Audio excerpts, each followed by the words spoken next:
할렐루야. 오늘 나누실 말씀은 로마서 15장입니다. 로마서 15장 14절부터 21절입니다.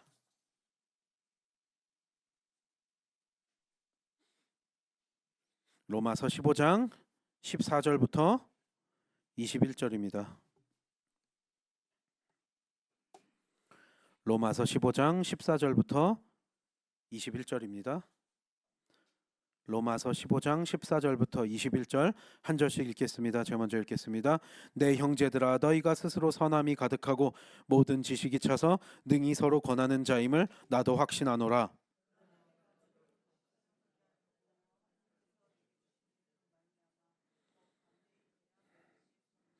이 은혜는 곧 나로 이방인을 위하여 그리스도 예수의 일꾼이 되어 하나님의 복음의 제사장 직분을 하게 하사 이방인을 제물로 드리는 것이 성령 안에서 거룩하게 되어 받으실 만하게 하려 하심이라.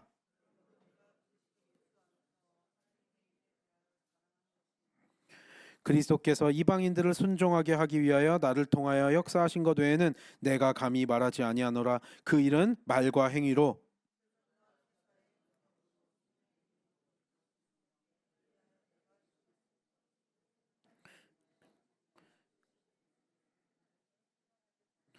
또 내가 그리스도의 이름을 부르는 곳에는 복음을 전하지 않기를 힘썼노니 이는 남의 터 위에 건축하지 아니하려 함이라. 기록된 바 주의 소식을 받지 못한 자들이 볼 것이요 듣지 못한 자들이 깨달으리라 함과 같으니라. 아멘. 오늘 겸손하게 그리고 담대하게라는 주제로 말씀을 나누고자 합니다. 여러분, 우리가 이제 로마서의 마지막 부분인데요. 로마서에서 이제 어떻게 정리하는 메시지들이에요. 사도 바울이 그동안 여러 가지 권면을 했어요. 예수 그리스도의 복음이 무엇이고 왜 율법이 아니라 은혜이고 어떻게 우리가 살아야 되는지, 그리고 그리스도의 복음이 어떤 의미인지, 그리고 실제 우리의 삶에서 어떻게 살아야 되는지, 그래서 하나님의 뜻 안에서 우리가 하나님의 선하시고 기쁘시고 온전하신 뜻 안에서 살아야 된다. 그래서 우리가 실제로 사랑하고 용납하는 자들이 되어야 된다. 남들을 비난하고 판단하고 정죄해서는 안 되고, 예수 믿는 자들이면 예수 믿는 자들답게 세상 속에서도 모범이 되어야 된다. 실제로 세금도 잘 내야 된다. 모범이 되어야 된다. 여러 가지 이야기들을 우리는 지금 실제적으로 나눴죠. 그리고 자기 기쁜 뜻을 위해서, 자기 만족을 위해서 살아가는 것이 아니라 오직 하나님의 영광을 위해서 우리가 살아야 되지 않겠느냐. 여러 가지 실제적인 조언들을 해줘요. 그래서 여기에서 쭉 이어져요. 그러다 보니까 오늘 여기에서 이제 말씀을 전하는 거죠. 그동안 이런저런 이야기들을 했는데 단순히 편지라고 쓰기에는 이 로마 교회 성도들에게 여러 가지 이야기들을 했어요. 여러분, 우리가 로마 교회 성도들은요, 사도 바울, 물론 그들 중에 다른 지역에서 사도 바울을 만난 적이 있다가 로마 교회로 간 사람들도 있을 텐데 아마도 사도 바울을 못 본 사람들이 더 많지 않았을까요? 로마 교회 성도들 단 한 번도 만난 적이 없던 사람들인데, 그러다 보니까 이렇게 길게 편지를 써요. 아마도 이게 그런 거죠. 로마, 우리가 사도행전까지 보면서 우리는 알 수 있지만 아직 로마를 가려면 시간이 좀 남아 있었다라는 사실. 로마에 많은 성도들이 모여 있습니다. 그들끼리, 예수 믿는 사람들끼리 모여서 예배 공동체를 만들었어요. 그리스도인들의 공동체가 로마 교회에 만들어졌어요라는 소식은 들었는데 얼마나 로마로 가고 싶겠어요, 사도 바울도. 하지만 아직 때가 안 돼서 로마로 가질 못하는 거예요. 사도행전 보면 알겠지만 이제 선교행 다 끝나고 예루살렘으로 가서 거기서 붙잡혀서 감옥 생활하고 재판 이렇게 하다가 다시 로마 가이사 왕자한테 상고를 해서 다시 로마까지 가서 압송돼야 되는 그 순간까지 아직 시간이 꽤 남았기 때문에 로마 교회에는요, 어떤 사도들도 직접 가서 복음을 전하지 않았어요. 베드로도 요한도 누구도, 그리고 사도 바울도 로마에 가지 않았다고요. 그러니까 사도들의 가르침을 받은 교회가 아니라 자생적으로 자기들끼리 믿음이 생긴 사람들이 로마로 모여가지고 거기에서 예배를 드리면서 예수 그리스도를 붙들면서 그렇게 살아가는 자들이 있었다라는 거죠. 아무래도 사도들의 어떤 이런 가르침이 있었던 교회도 아니고 세운 교회도 아니다 보니 여러 가지 문제점들도 있을 수 있지만 그들끼리는 나름대로 그래도 최대한 예수 그리스도 붙들면서 선하게 살려고 하고 있는데, 하다 보니까 사도 바울이 이야기 쓴 거 쭉 보니까 우리가 지난 계속 좀 봐왔지만 사도 바울이 이런 거는 해야 됩니다, 이런 거는 하지 말아야 됩니다, 이런 이야기들을 계속 한 거예요. 그리고 분열해도 안 됩니다, 싸워도 안 됩니다, 이런 얘기들 하면서 그렇게 마귀한테 틈을 줘서는 안 됩니다라고 계속 그런 이야기들을 하니, 어떻게 보면 여러분 그럴 수 있잖아요. 여러분 어디 뭐 가족도 그렇고 어디 공동체도 교회도 어디도 다 마찬가지지만 여러분 대다수의 사람들은 선량해요. 근데 문제를 일으키는 사람들이 좀 어느 정도 소수지만 정해져 있죠. 근데 우리 이런 얘기 많이 하죠. 미꾸라지 한 마리가 물 다 흐린다는 얘기들 늘 하잖아요.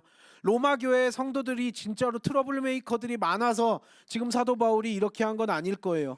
어느 교회나 다 문제점들이 있고 문제가 있는 사람들이 있지만 사도 바울 입장에서 로마의 대다수의 성도들은 선량해요. 그리고 예수 그리스도 붙들면서 정말 성실하게 충실한 주의 종으로서 살아가는데 아닌 사람들도 있었고 그들 중에 이제 문제를 일으키는 자들이 있었겠죠.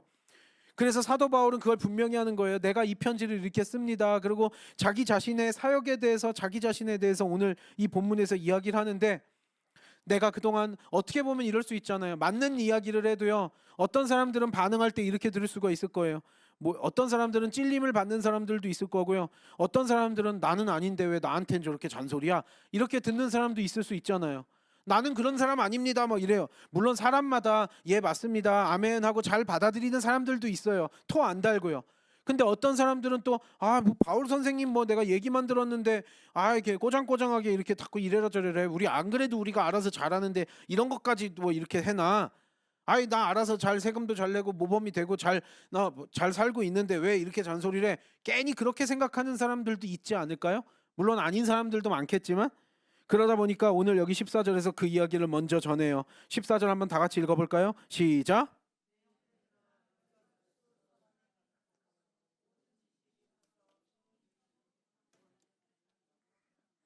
내 형제들아라고 표현을 해요. 그들이 뭐 사도 바울을 직접 본 적이 있는 것도 아니고 뭐 같이 이렇게 교제를 나눈 것도 아니지만 그리스도 안에서 우리는 모두 다 한 가족이다. 형제 자매들이다. 그래서 형제들아라고 불러요. 내 형제들아, 너희가 스스로 선함이 가득하고 너희들이 선하다는 사실을 안다. 선함이 가득하고 예수 그리스도 붙들면서 정말로 너희들이 믿음 신실하게 그렇게 살아가는 거 안다.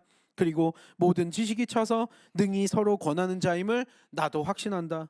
이런 거예요. 내가 여러분 로마 교회 성도님들 여러분들을 내가 근본적으로 의심하는 것이 아닙니다라고 분명히 밝히는 거죠.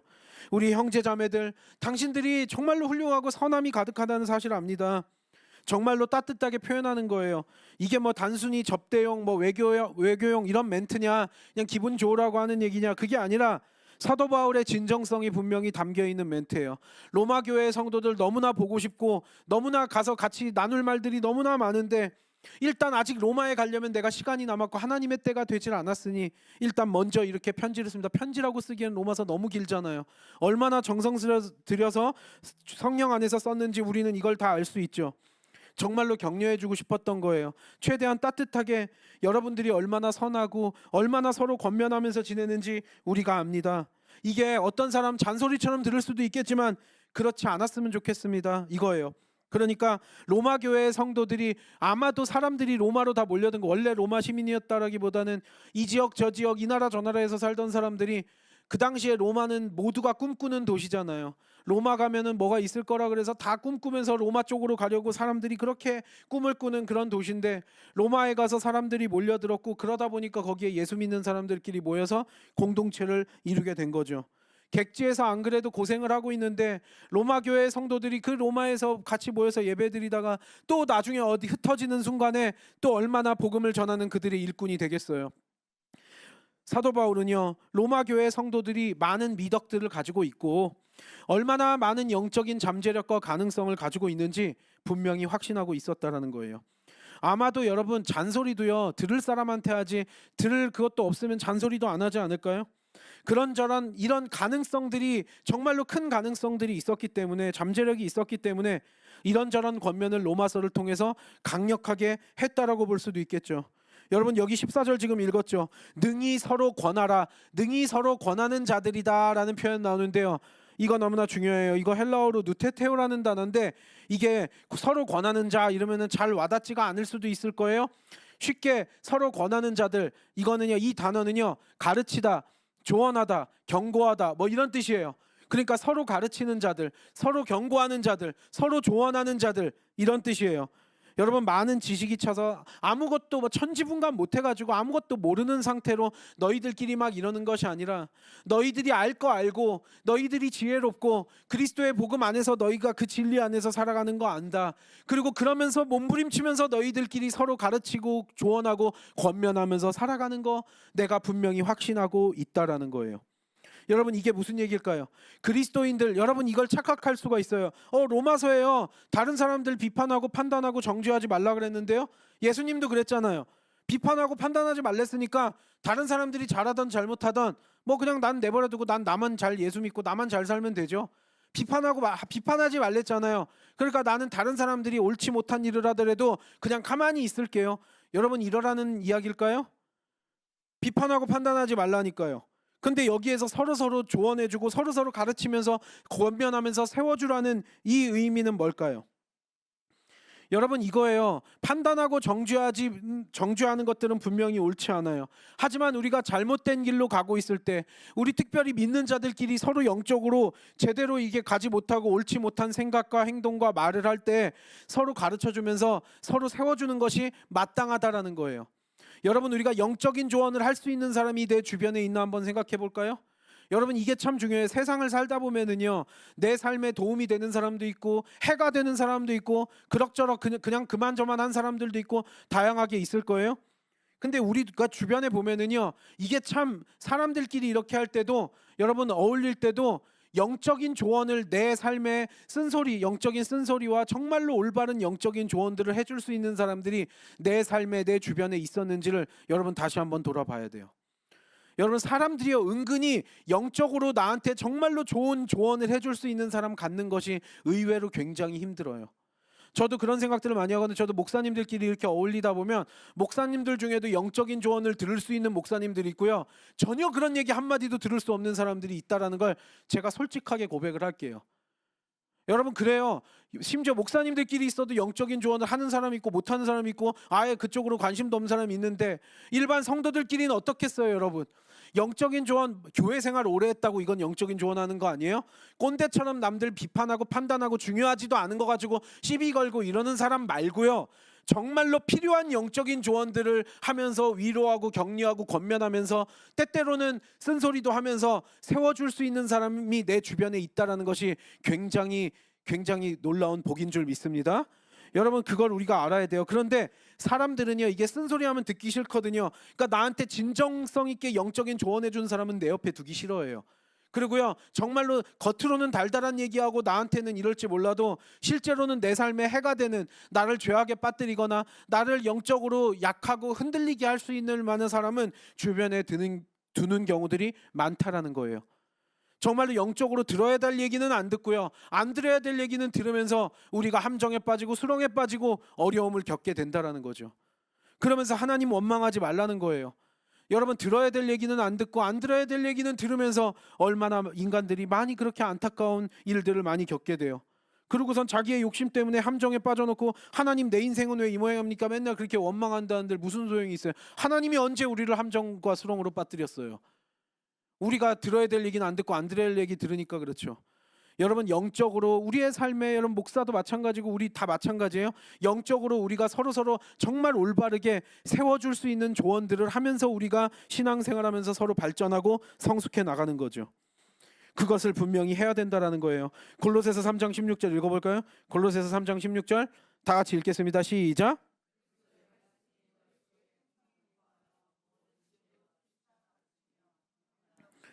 찬송과 신령한 노래를 부르며 감사하는 마음으로 하나님을 찬양하고, 그리스도의 말씀이 우리 속에 풍성히 거하면서 모든 지혜로 서로서로 가르치래요. 서로서로 가르치고 서로서로 권면하면서 우리끼리 점점 더 성숙해 가자, 이렇게 돼야 되는 거예요. 맨날 그냥 인간들끼리 같은 레벨로 그냥 같이 놀면서 시기 질투하고 싸우고 분쟁하고 뭐하고 트러블 일으키고 이러면서 살지 말고요, 좀 우리가 서로서로 지혜롭게 피차 가르치고 권면하면서 그리스도의 말씀이 우리 안에 가득 차가지고 그 말씀이 흘러나오고 같이 찬양하고 예배드리면서 살아가야 된다라는 거죠. 여러분, 마찬가지예요. 내 주변에 나한테 영적으로 정말로 쓴소리도 해줄 수 있고 올바른 이야기를 해줄 수 있는 영적으로 성숙한 사람이 있는가를 우리가 봐야 되고요, 반대로 우리는 내가 정말로 진짜 다른 사람하고 맨날 트러블 일으키고 부딪히면서 그냥 다른 사람들 깎아내리고 막 이렇게 쓰러뜨리고 넘어뜨리는 것이 아니라 정말 영혼들을 살리고 세울 수 있는, 내가 내 주변에 내 사랑하는 사람들에게 영적인 조언을 해줄 수 있는 그런 사람이 되길 원합니다라고 기도하며 살아가는 우리가 되길 원합니다. 언제까지 우리가 어린아이와 같은 신앙으로 있는 게 아니라 이제 좀 우리가 영적으로 높이 올라서서 연약한 영혼들을 돌보면서 그들에게 조언해주면서 그들을 살리고 세우는 역할을 해야죠. 언제까지 같이 어린아이와 같은 신앙으로 맨날 머물면서 그렇게 우유만 먹으면서 천만 먹으면서 살 수 없다라는 거죠. 여러분, 성경은 계속 우리를 그걸 가르치고 있어요. 로마 교회 성도들도 서로 권면하면서 서로 이렇게 발전하면서 지내는 것, 여러분 그게 너무나 중요하다는 사실. 그래서 우리가 그리스도의 말씀이, 하나님의 말씀이 우리 안에 가득 차 있어야 되고요, 그 우리의 입에서 그 하나님의 말씀과 그 생명의 복음이 흘러나와야 될 줄 믿습니다. 여러분, 이제 15절에 사도 바울이 왜 로마서를 썼는지 살짝 밝혀요. 15절 한번 다시 한번 다 같이 읽어볼까요? 시작.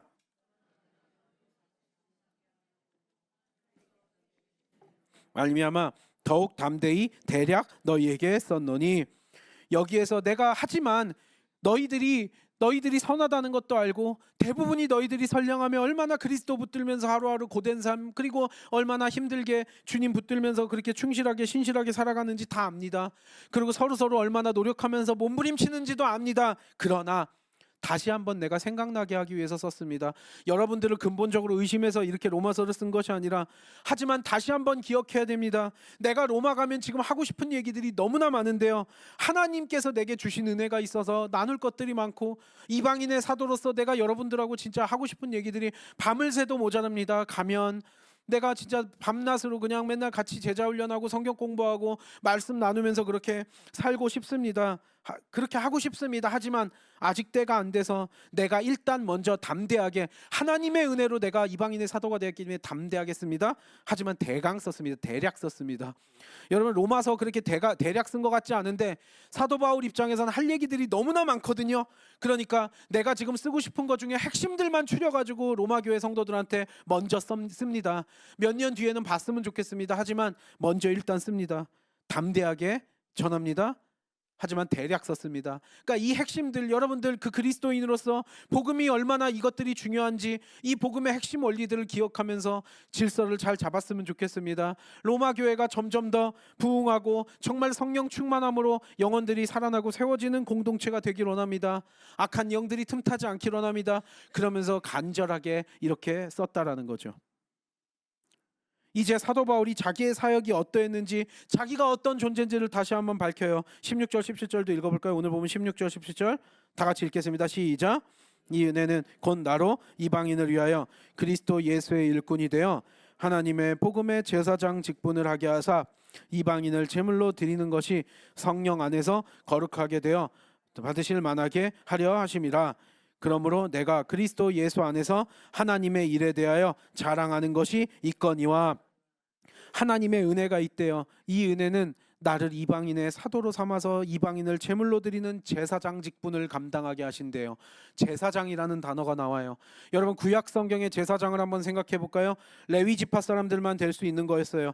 대제사장이 있고요, 그 밑에 제사장들이 있고요, 그 밑에 레위인들이 이것저것 성막과 관련된 일들, 제사와 관련된 일들, 예배드리고 찬양하고 이러는 일들을 담당하면서 그렇게 도와주면서 레위 지파 사람들이 맡았던 일이고요, 또 여자는 하지 못하고 남자들만 가능한 일이었어요.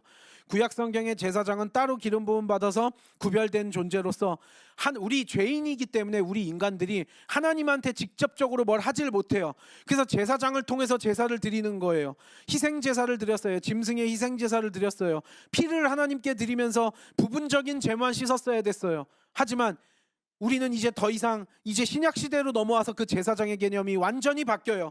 왜냐하면 더 이상 우리는 짐승의 피를 하나님께 드릴 필요가 없어요. 흠없으신 어린 양이신 예수 그리스도께서 단번에 영원한 그 제사를 다 끝내버리신 거예요. 그래서 우리는 예수 그리스도의 그 십자가 희생으로 말미암아 이제 우리는 더 이상 짐승의 피를 드리면서 하나님한테 그렇게 제사 드릴 필요가 없는 거예요. 이제 우리는 주님 앞에 그냥 찬양하고 예배드리면서 직접적으로 하나님과 교통할 수 있고요, 이제 우리 모두가 다 예수 그리스도를 믿어 주의 자녀가 된 우리 모두가 다 왕같은 제사장들이 된 거예요. 이제 우리가 성령의 기름 부으심을 받아 제사장들처럼 구별된 존재들이 됐다라는 거죠. 그리고 우리의 대제사장은 누구예요? 예수 그리스도시라는 거예요. 그게 히브리서의 설명에 쭉 나와 있는 설명이 그거예요. 예수 그리스도께서 우리의 대제사장이 된다. 그리고 우리 모두는 이제 다 왕 같은 제사장들이 되었다라는 거예요. 이제 신약 시대 이후에 이 제사장의 개념이 바뀌어요. 여러분, 제사장, 사도 바울은 자신을 어떻게 표현하느냐? 제사장이래요. 그리고 뭐를 제물로 바치는 제사장이에요? 영혼을 제물로 바치는 제사장이 된대요. 여러분, 우리는 성경에서 나와요. 나 자신의 영혼을 하나님 앞에 나의 삶을 산 제사로 제물로 드리라 그랬어요. 성경에 기억나시죠 여러분? 내 자신의 삶을 하나님께 온전히 구별되어서 내 자신의 삶을 산 제사로 주님 앞에 드려야 된다. 마찬가지예요. 이방인들, 복음을 듣지 못한 자들이 복음을 듣고 예수 그리스도를 영접하고 나아올 때 여러분, 그 영혼들을 하나님께서 제물로 기쁘게 받으신다라는 거죠. 그 역할을 하는 게 제사장이라는 거예요. 사도 바울은 그 이방인을 제물로 드리면서 성령 안에 거룩하게 되어 받으실 만하게 하려 하심이라. 그래서 여러분, 우리 그리스도인들이 어떤 의미인지 사도 바울은 분명히 제사장에 대해서 설명하고 있고요. 여러분, 그래서 우리는 이제 더 이상 중보기도자가 필요하지 않아요. 하나님과 우리 사이에 다른 중재자가 필요하지 않아요. 뭐 성모 마리아가 대신 우리 위해서 중보해주고 그럴 필요 없어요. 여러분, 이제 우리는요 다 왕같은 제사장들이라 하나님께 직접 기도할 수 있고요, 하나님과 직접 소통할 수 있고요, 우리 안에 계신 성령님이 우리 안에서 함께 역사하시면서 동행한다라는 거죠. 우리가 직접 예배를 드려요. 우리가 직접 거룩한 삶을 살아요. 내 남편이 나 예수 열심히 믿고 거룩하게 살아요. 내 아내가 나 대신 이렇게 살아요. 그런 거 의미가 없어요. 하나님과 우리 사이에 이제 1대1 관계에서 우리는 하나님과 친밀한 교제를 나눌 수 있다라는 거죠. 그리고 우리가 하나님을 사모하면 사모할수록 더 우리는 하나님을 깊이 교제하고 더 친밀한 교제 안에 들어갈 수 있고 그 풍성한 은혜들을 누릴 수 있는 줄 믿습니다. 그래서 우리가 직접 해요. 이제 우린 따로 하지 않아요. 우린 직접 하나님과 소통하는 거예요. 그게 얼마나 놀라운 은혜인지 우리는 분명히 알아야 될 줄 믿습니다. 여러분, 그래서 우리는 그런 제사장이에요. 왕 같은 제사장들이에요. 그래서 여기서 전해요. 내가 예수 그리스도 안에서 하나님의 일에 대해서 자랑합니다. 여러분, 여기에서 다시 표현해요. 하나님의 일이라고 표현해요. 본인이 이방인의 사도가 되어가지고 이렇게 살아가는 것을, 그래서 이 복음이 전파된 이 모든 것들을 하나님의 일이었고요, 그 과정 가운데 자기는 도구로만 사용되었다라는 걸 겸손하게 분명히 전하는 거죠. 18절 19절 한번 다시 한번 읽어볼까요? 18절 19절 다시 읽겠습니다. 시작.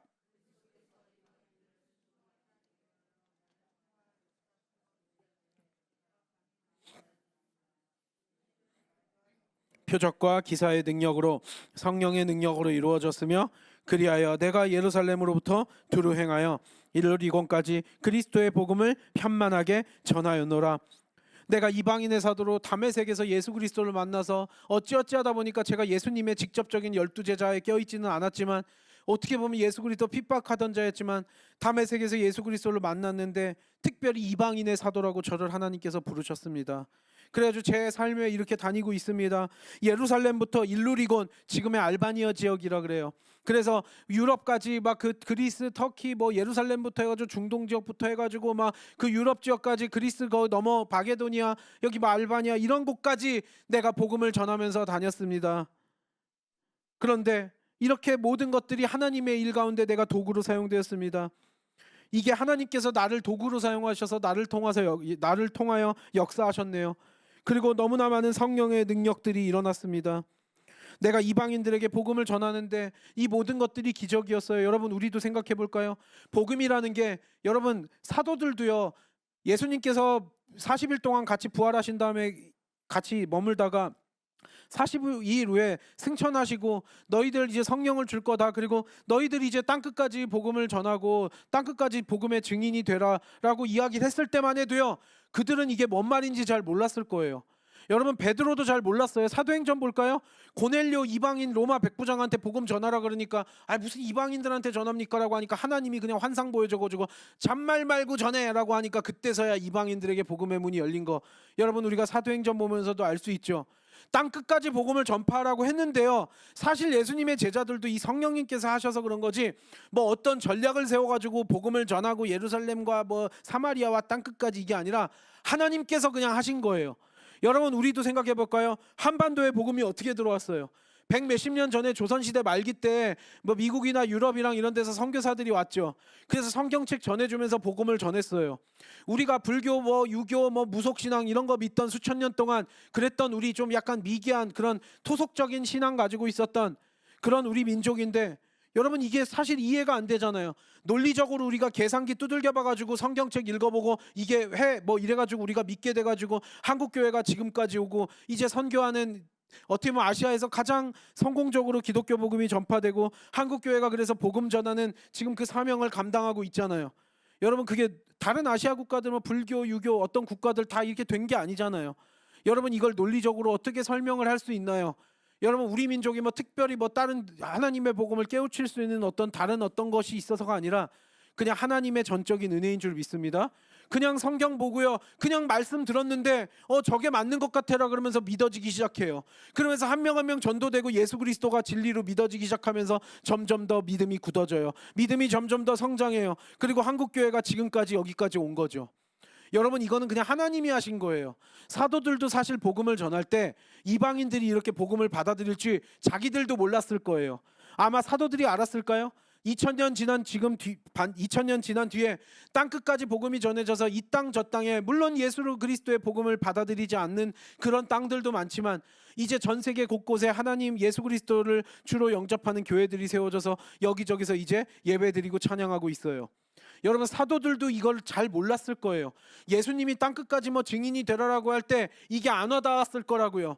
사도 바울도 너 이방인을 위한 사도로 세웠다. 아무래도 헬라어를 할 수 있기 때문에 이방인들에게 복음을 전하기 위해서 특별히 바울을 세웠어요. 하나님의 계획이었어요. 바울만 한 게 아니라 다른 사람 동역자들도 많이 있었지만 바울이 가장 핵심적인 역할을 했던 거죠. 여러분 생각해보면 바울도 놀랐을 거예요. 어디 다른 지역에 가가지고 예수 믿으라고 전해요. 근데 사람들이 갑자기 예수를 믿겠대요. 구약 성경을 정말 잘 알고 있는 유대인들도 믿으라니까 잘 안 믿어요. 구약 성경에 예수 그리스도 이렇게 예언돼 있다라고 다 성경 구절 찾아줘도 안 믿어요. 아 예수 그 잘못된 사람이야, 뭐 안식일도 안 지키고 뭐하고 문제가 많은 사람인데 그래서 십자가에서 죽은 거지 라 그러면서 예수 안 믿어요. 유대인들은 막상 안 믿는데 성경책 잘 알지도 못하고 뭐도 모르고 하나님도 잘 안 믿고 무슨 우상 숭배하고 막 귀신 섬기고 이러던 사람들이 갑자기 막 예수 그리스도 복음을 전하니까 그게 맞다고 진리로 믿겠다고 나오면서 막 세례받고 막 이런 역사들이 벌어져요. 도시마다 돌아다니면서 하는데 막 단체로 집단으로도 회심하고 개인으로도 회심하고 해가지고 또 그 사람들이 자기 고향 동네로 돌아가가지고 또 복음을 전해가지고 또 믿는 자들이 한 명 한 명 생겨요. 불과 예수님 돌아가신 지금 몇십 년 되지도 않았을 때예요. 그런데 이 땅 저 땅에 성경책 제대로 알지도 못하던 사람들이 갑자기 예수 그리스도를 주로 구주로 영접하면서 막 이렇게 믿는 거, 여러분 이게 상식적으로 이해가 되세요? 여러분 한반도에 복음이 들어와서 지금 이렇게 된 것도 사실 이게 하나님께서 하신 일이지 우리가 뭐 어떻게 뭐 해가지고 믿은 게 아니잖아요. 여러분 이건 하나님의 일이라는 거예요.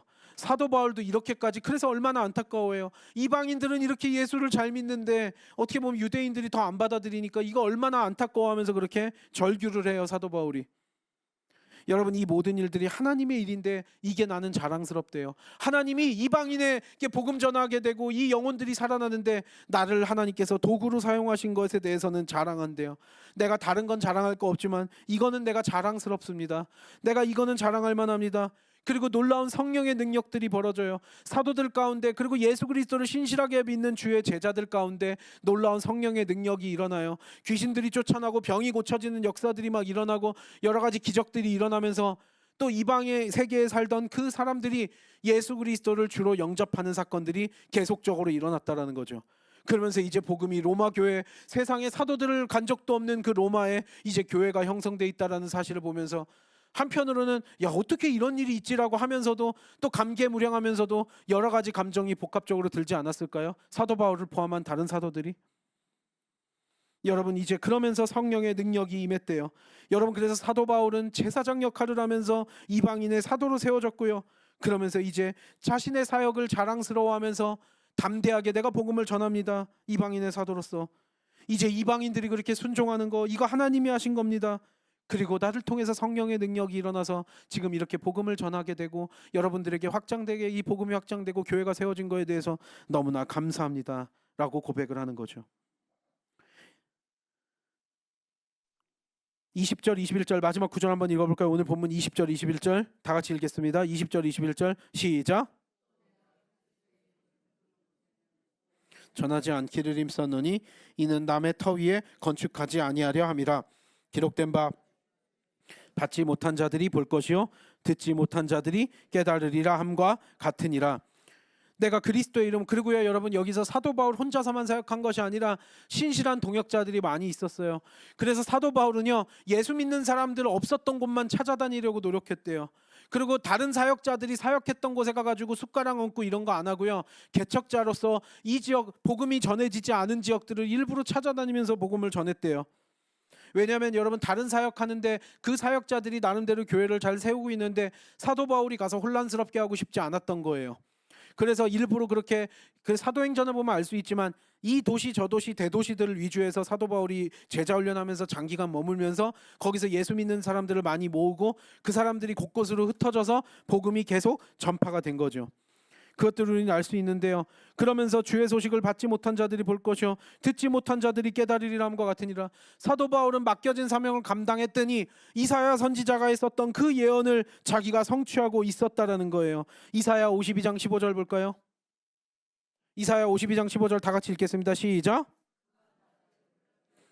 왕들은 그로 말미암아 그들의 입을 봉하리니 이는 그들이 아직 그들에게 전파되지 아니한 것을 볼 것이요 아직 듣지 못한 것을 깨달을 것임이라. 그렇게 교회들이 여기저기에 세워지면서 복음이 확장되면서 이사야 선지자서의 예언을 이루고 있었다. 여러분, 이제 사도 바울이 자신의 사역에 대해서 설명을 하고 자신에 대해서 설명을 하는 거예요. 그리고 로마서를 왜 썼는지에 대해서도 설명하고 또 그들을 격려하는 거죠.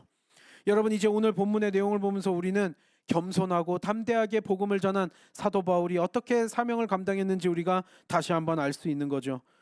우리 또한 겸손하고 담대하게 복음을 전해야 될 줄 믿습니다. 사도 바울이 뭘 정확히 알고 있었을까요? 사도 바울, 여러분, 내가요 살다 보면은요, 그게 뭐 좋은 일이든 어떤 일이든 내가 쥐꼬리만큼이라도 내가 성취한 게 있고 좀 성공한 게 있으면요, 인간이란 존재가 너무나 죄악된 존재라서 교만해지기가 참 쉬워요. 내가 조금이라도 성취하고 성공한 게 있으면 우리가 참 이 교만에 빠지기가 너무나 쉬운데, 그리고 그 교만이라는 게 다른 모든 죄들을 끌고 들어오죠. 그래서 여러분, 오죽하면은요 사도 바울이요, 하나님께서 사도 바울 교만해질까봐 사단의 가시까지 몸에다 심어 놓으셨대요. 아마도 어떤 종류인지는 정확하게 모르겠지만 병마를 가지고 있었던 것 같아요. 하나님이 사단의 가시 좀 빼주세요. 그러니까 하나님이 3번이나 기도했는데도 싫대요. 네 은혜가 내게 족하니라. 교만할까봐 그 사단의 가시까지도 빼주시지 않고 사도 바울이 끝까지 교만하지 않고 순교하는 그날까지 그래도 이렇게 충실하게 종으로서 섬겼던 이유, 오죽하면 하나님이 사도 바울조차 교만해질까봐 사단의 가시도 안 빼주는, 여러분, 그 장면을 우리는 보잖아요. 여러분, 우리가 교만해지지 않는 것이 얼마나 중요한지, 모든 것은 다 하나님의 은혜인 줄 믿습니다. 내가 한 게 어디 있어요 여러분? 모든 공은 다 하나님께 돌려야 되는 줄 믿습니다. 그래도 이것만큼은 내 인생에서 내가 노력해서 했거든요. 이 이야기가 나오는 순간 하나님의 은혜는 인정하지 않게 되고요, 그 모든 은혜들이 소멸하게 돼요. 내 삶에 내 기쁘신 뜻, 나의 기쁜 뜻대로 나의 만족을 위해서 살아가는 거지, 여러분, 그건 하나님의 은혜가 아니라는 거예요. 모든 것은 하나님의 은혜입니다. 그러면서 여러분, 나 자신에게 어떤 것도 돌리지 않는 우리 거룩한 십자가교회 모든 성도들 되길 원합니다. 저도 마찬가지고요, 여러분들도 마찬가지고요. 아무리 거룩해 보이는 일들도 여러분 교만해지면 다 소용이 없다라는 거예요. 다시 한번 우리가 돌아가면 서로 권면해주는 존재들이 돼야 된다라 그랬죠. 여러분, 서로 가르치고 서로 조언해주면서 서로 세워가야 된다. 이건 쓰러뜨리고 넘어뜨리고 상처 주고 막 이러는 것이 아니에요. 여러분, 그거는 미성숙한 자들이 하는 거고요, 시비 걸고 막 하는 거예요. 우리가 서로 가르치고 권면해주는 거는요, 서로 선의로 정말로 서로를 살리면서 세워주는 역할이에요. 여러분, 우리가 사실이요, 저도 마찬가지예요. 솔직히 고백하지만 쓴소리 듣기 좋아하는 사람이 어디 있어요? 맞는 얘기라도 나한테 하는 얘기인데 뭐 듣기 싫어요, 쓴소리 같으면은요. 여러분, 근데 우리는 교만에 빠지지 않기 위해서 나한테 영적으로 쓴소리 해주는 것을 기꺼이 들을 수 있는 귀가 있어야 되는 줄 믿습니다. 들을 귀 있는 자들만 듣는 거예요. 안 듣는 사람들은 그래도 뭐 아무리 얘기해도 안 듣는 사람은 안 들을 거예요. 여러분 근데 우리는 들을 끼가 있어야 돼요. 나한테 쓴소리 해주는 사람 아이 꼴 보기 싫어 이러면서 듣기 싫어 뭘 니나 잘해 이러는 것이 아니라 정말로 나한테 필요하고 영적으로 올바른 조언을 해주는 사람을 내 옆에 두고 우리가 교만하지 않게 겸손하게 쓴소리와 조언을 서로 들어야 될 줄 믿습니다. 저도 이 이야기를 고백하기 때문에 목사인 저도 마찬가지예요. 누구보다 어느 순간에 목사도 그런 이야기들을 안 듣는 경우들이 너무나 많거든요. 여러분 그래서 우리가 주변에 아무리 뭐 못하다 그래도 뭐 내가 잘났네 너가 잘났네 따지는 것이 아니라 여러분 그래서 우리가 겸손하게 주변에 그 이야기들을 들을 수 있는 귀가 있어야 된다. 그래서 막 듣지 않아도 될 얘기들은 들어가지고 쓸데없이 이상하게 왜곡돼가지고 이상한 길로 빠지고 정말로 들어야 될 얘기는 듣지 않으면서 계속적으로 그냥 안타깝게 머물러 있고 정체되어 있는 모습들을 보면 여러분 얼마나 안타까워요. 그래서 여러분 우리는 서로 영적으로 성숙하게 권면해주고 기꺼이 들어야 될 얘기들을 잘 듣는 들을 귀가 있는 축복된 주의 자녀들이 되어야 될 줄 믿습니다. 겸손해야 돼요. 그리고요 사도 바울이 그랬던 것처럼 우리는 그 하나님의 은혜를 인정하지만 그럼에도 불구하고 담대하게 복음을 전해야 되는 자들인 줄 믿습니다. 여러분 우리는 왕같은 제사장들이래요. 계시록 1장 6절 찾아볼까요? 계시록 1장 6절 다 같이 읽겠습니다. 시작. 우리를 나라와 제사장으로 삼으신 그에게 영광과 능력이 세세토록 있기를 원하노라. 아멘. 베드로전서 2장 9절도 읽겠습니다. 시작. 그러나 너희는 택하신 족속이요 왕같은 제사장들이요 거룩한 나라요 그의 소유가 된 백성이니 이는 너희를 어두운 데서 불러내어 그의 기이한 빛에 들어가게 하신 이의 아름다운 덕을 선포하게 하려 하심이라. 우리는 택하신 족속이요 왕같은 제사장들이요 거룩한 나라요 그의 소유가 된 백성이니 이제 그 어두운 데서 불러내어 그의 기이한 빛에 들어가게 하게 하신 이의 아름다운 덕을 선포하게 하려 하심이라. 여러분 우리는 왕같은 제사장으로서 정말로 그리스도의 생명을 이 세상 속에서 전하면서 살고 있는지 우리가 다시 한번 돌아봐야 될 줄 믿습니다. 여러분 교회 생활을 오래 했다라 그래도요 의외로 그리스도의 생명의 복음이 무엇인지 제대로 모르면서 교회 생활, 종교 생활하는 경우들이 너무나 많아요. 여러분 그리고 사람들이 예수 그리스도에 대해서 들어본 것 같지만 실제로 세상 속에서 왜 살아가는지 잘 몰라요. 의외로 복음이 무엇인지 뭐 교회 다녀라 뭐 교회 다녀 뭐 이런 얘기들은 몇 번 들어본 적은 있을지 몰라도 의외로 사람들이 아직도 복음이 무엇인지 제대로 들어보지 못한 자들이 너무나 많다라는 거예요. 여러분 이거 다 공감하세요? 교회를 다닌 자들이나 교회를 다녀본 적이 없는 자들이나 복음이 무엇인지를 제대로 모르면서 이 땅에 왜 태어나고 왜 죽는지도 모르면서 그냥 하루하루 그냥 이유 없이 그냥 살아가면서 그렇게 허탄하게 인생을 그렇게 살아가는 자들이 우리 주변에 너무나 많다라는 거예요. 근데 교회를 다녔음에도 불구하고 또 생명의 복음이 무엇인지도 모르면서 무엇을 전해줘야 될지도 모른다라 그러면 얼마나 그게 안타까운 일이에요. 여러분 우리의 삶이 어때야 될까요? 우리가 믿는 자들 믿지 않는 자들 우리가 다 같이 살아가요. 여러분 우리가 하는 우리의 입에서 흘러나오는 얘기들 좀 볼까요? 의미 없고 공허하고 그냥 허탄한 얘기들 하면서 우리가 여태까지 시간 낭비한 게 얼마나 많을까요 여러분? 우리의 입에서는 그리스도의 생명의 복음이 흘러나야 될 줄 믿습니다. 영적으로 살리고 세우는 그런 메시지들이 우리의 입에서 흘러나와야 되지 의미 없고 공허하게 그냥 시간 낭비하면서 그냥 인생만 그렇게 낭비하는 그런 얘기들 하기엔 우리의 인생이 너무나 짧다라는 거죠. 우리의 입에서 이제 그리스도의 생명의 복음이 흘러나와야 돼요. 그리스도의 말씀, 이 하나님의 말씀이 우리 안에 가득 차 있어야 돼요. 우리의 입으로 흘러나와야 되고요. 우리의 행동으로 나와야 돼요. 우리의 삶 속에서 그것들이 흘러나와야 된다라는 거죠. 여러분 왕같은 제사장의 삶이 무엇인지 다시 한번 기억하기 원합니다. 우리는 이제 우리의 말과 우리의 행동과 우리의 삶으로 그리스도의 생명의 복음을 전하는 자들이 되기를 원합니다. 왕같은 제사장으로서 담대하게 살아가는 우리가 되기를 원합니다. 우리가 겁먹을 게 뭐가 있겠어요? 주의 자녀된 우리들이 세상에 두려울 것이 뭐가 있으며 우리가 두려움 속에서 복음을 전하지 못할 이유가 뭐가 있겠느냐라는 거예요. 여러분 그리스도의 생명의 복음 우리의 남은 삶 동안 온전히 주님의 기쁘신 뜻을 따라 전하며 사는 우리 모두가 되기를 원합니다. 언제까지 어린아이와 같은 그런 신앙으로 있는 것이 아니라 빨리빨리 성장하고 성숙하면서 그리고 서로 권면하고 세워주면서 우리가 더욱더 이 땅 가운데 주님의 나라가 더 확장되고 더 이루어지도록 우리가 기도하며 간절히 기도하며 주님께 응답받는 복되고 존귀한 주의 자녀의 삶을 사는 우리 거룩한 십자가의 모든 성도들 되기를 원합니다. 찬양하고 기도하겠습니다.